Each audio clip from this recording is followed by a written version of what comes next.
এই যে আমাদের শিল্পায়ন দিলীপ ঘোষ মহাশয়, আপনাকে একটাই কথা জানাই, এই ভোটে 1 মাস সরকার গঠন না হওয়ায় 53 লাখ টাকার বাইক কিনে ঘুরছেন। তো এখন সরকার গড়ে টাকাগুলা পেয়ে জনসাধারণের টাকায় 53 লাখ টাকার বাইক কিনে আপনি ঘুরে বেড়াচ্ছেন, আর জনসাধারণ ঝকমারাগ্গা, তাই তো?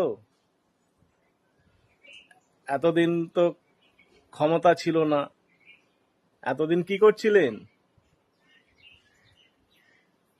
53 লাখ টাকার বাইক কিনে ঘুরে বেড়াচ্ছেন, আপনি শিল্পায়ন করবেন? জনসাধারণ আপনারা ভোট দিয়ে তো জিতিয়ে দিলেন।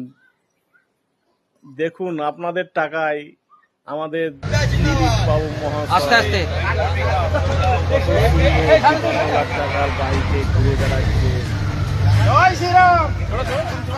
তো বন্ধুরা, এই ভিডিওটি যে যেখান থেকে দেখবেন বেশি বেশি করে শেয়ার করে দেবেন। এটাই আমার অনুরোধ। তো দেখতে থাকবেন সেই চিত্র।